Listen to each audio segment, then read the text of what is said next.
ගෙදරට කිව්ව හරියන්නේ නැහැ. මං දෝනිත් එක්ක පැනලා ආවලු අශ්වික් කරන්. අම්මෝ ඒකට කාපු කට්ට. අම්මට වතුර ගොඩක් තියෙන සෙනි කියන්න ඕනේ නැත්තම් ආයේ ඉතින් බඩුම තමයි. මේන් බලපන් වතුර ගොඩ යනකොට මේ කය විදිනවා නෙමෙයි පා වෙනවා. රේසින් බෝට්ටුවක්වත් අපට සීරි මෙන්න මේක කෑ ගහනවා. යෝ යාළුවනේ ඔයගලම සාදරයෙන් පිළිගන්නවා මගේ YouTube channel එකට. ඉතින් මං හිතනවා මේ දවස් ටිකේ ඔයගොල්ලෝ හොඳට ඉන්න ඇති කියලා.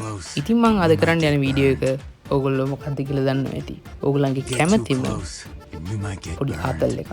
ගොඩක් කට්ටිය දන්නේ නැහැ මේ අලුතින් ආපු අර අශ්වයා මේ පදින්නේ කොහොමද කියලා. ඉතින් මං ඒක කියලා දෙන්න තමයි අද මේ වීඩියෝ එක කරන්නේ. ඉතින් කෙලින්ම ක්‍රාෆ්ට්ලෑන්ඩ් එකට ඉස්සෙල්ලා ගිහිල්ලා මං කියන විදිහටම කරන්න. එතකොට ඔයගලන්ට කිසිම ප්‍රශ්නයක් නැතුව අදාළ මැප් එකට ගිහිල්ලා ඔයගලන්ට ඒ වැඩේ කරගන්න පුළුවන්.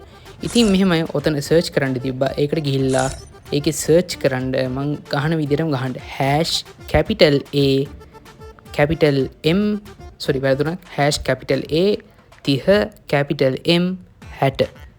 ඕක ඔයගොල්ලෝ සර්ච් කරාට පස්සේ ඔයගලන්ට ඩිරෙක්ට්ලි මැප් එකක් පෙන්නනවා. මම ඩවුන්ලෝඩ් කරලත් නැහැ. ඒක ඩවුන්ලෝඩ් කරගන්න ඕනේ. MB පොඩි ගානක මැප් එකක් තියෙන්නේ. ඒක ඩවුන්ලෝඩ් කරගෙන ඔයගලන්ට සෝලෝ ප්ලේ කරන්න පුළුවන්. නැත්නම් කාත් එක්ක හරියන්න පුළුවන්. ඉතින් මෙහෙම තමයි මැච් මාකින් එක වැටෙන්නේ. අපි මැච් එකට ගිහිල්ලා බලමු.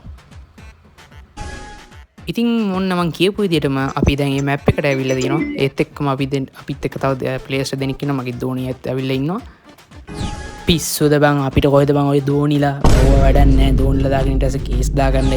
ඉතින් මෙහෙම තමයි. ඉතින් මේ අපිත් එක්ක තව ප්ලේයර්ස් දෙනෙක් ඇවිල්ලා ඉන්නවා. මං සුදු පාට අශ්වයා තෝර ගන්නවා. ඔන්න ඉතින් ගත්ත ගමන් ගියා ඇරලා දාලා ගියා. ඉතින් මෙහෙම තමයි ඔයගලන්ට මේ අශ්වයා පදින්න පුළුවන්.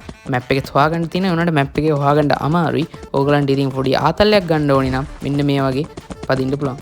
සුදු පාට අශ්වය විතර නෙමෙයි තව ඔතන ඉන්න දුඹුරු පාට එකක් ඉන්නවා, කළු පාට එකක් ඉන්නවා. ඉතින් මම තෝරගත්තේ සුදු එක ලස්සන හින්දා ඉතින් මම සුදු එක තෝරගත්තා. අන්න අරගේ කොහෙද යනවා. ඉතින් ඔහොම තමයි මේක අශ්වයා පදින්න තියෙන්නේ. ඇත්තම කතාව කිව්වොත් ඉතින් මම මේ අලුතින් තමයි මේ channel එක පටන් ගත්තේ. ඉතින් මට 100 subscribers ආවොත් මම පොඩි giveaway එකක් කරනවා. මම ඒ කියන්නේ comment වලින් කවුද වැඩිම like ගාණක් ගන්න එක්කෙනාට weekly එකක් දාලා දෙනවා.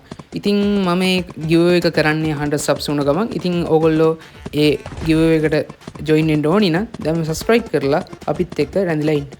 තව පොඩි ටෙස්ට් එකක් කරන්න තියෙනවා. අපි ඔය වතුර පැත්තට ඔතන තියෙන ඔය ඉස්සරහා තියෙන තැනක් ඒ පොට් එකට ගිහිල්ලා බලමු. වතුරේ කොහොමද මේ වෙන්නේ කියලා මම ඒක බැලුවේ. අපි ගිහිල්ලා පැදලා බලමු. ඕගලන්ට පේනවා ඇති මේ අශ්වයාගේ ඒක අර මේ මෙයා කරනකොට ඒ සවුන්ඩ් ඉෆෙක්ට් එකක් එනවා වතුරට ගිහිල්ලා. අම්මට මේවා මේ වෙන්නේ. යකෝ මේක ඔටෝ පයිලට් නෑ මේ රේසින් බෝට්ටුවක්ද මේක? මං හිතුවේ නෑ මෙහෙම කොහොමද දන්නේ ඒකේ මොන හරි ප්‍රශ්නයක් ඇති. ඉතින් ඔහොම තමයි මේ ඕගලන්ට ඉතින් ඔය සීන් එක එන්ජොයි කරන්න තියෙන්නේ. ඕකට ඊළඟ මාසෙදී ස්කින් එකක් එනවා. අර යෝ බන්ඩලක් එක්ක එන්න තියෙන ස්කින් එක ඕගලන්ට එනවා. ඕගලන්ට ඕන එක පර්චේස් කර ගන්න පුළුවන්. ඒක මම ඊළඟ වීඩියෝ එකෙත් දාන්නම්. මේ බන්ඩල් එකයි හයිපර් බුක් එක ගැන. ඉතින් අදට ඔච්චරයි මං හිතන්නේ. ඔය විදිහට ඕගලන්ට ඔය සීන් එක එන්ජොයි කරගන්න පුළුවන්. මම මේ ලොබි එකෙන් එක්සිට් වෙනවා. ඉතින් ඔහොම තමයි ඕගලන්ට අශ්වයා පිටේ ගිහිල්ලා පොඩි ෆන් එකක් ගන්න පුළුවන්. ඒ වගේ තමයි මම දෝනිත් එක පැනලා ගියේ. මං හිතනවා ඔයගොල්ලෝ මේ වීඩියෝ එක එන්ජොයි වෙන්න ඇති කියලා. ඉතින් මේ වගේ වීඩියෝස් ඕනි නම් ඔයගොල්ලෝ දැම්ම subscribe කරලා මාත් එක්ක set වෙන්න. දිගටම giveaways උත් දෙනවා මම. ඒ giveaways වලටත් ඔයගොල්ලෝ අපි follow up කරලා තියාගන්න. ඉතින් ඕගලන්ට ටොප් අප් කරගන්න ඕන නම් මම ඔතන ස්ක්‍රීන් එකේ ප්‍රයිස් ලිස්ට් එක දාන්න SL Tech Wad එකකින් අඩුම ගාණකින් අඩුම තැන ඕක තමයි. ඉතින් අනිත් අයට සාපේක්ෂව සාමාන්‍ය මිල අඩුයි. ඉතින් ඕගලන්ට ටොප් අප් කරගන්න ඕන නම් එයාගෙන් කරගන්න පුළුවන්. ඉතින් අදට එච්චරයි. මං හිතනවා ඕගලන්ට මේ වීඩියෝ එක ප්‍රයෝජනවත් වෙන්න ඇති කියලා. ඉතින් අපි එහෙනම් ඊළඟ වීඩියෝ එකෙන් හමු වෙමු. එහෙනම් කොල්ලෝ අපි ගියා.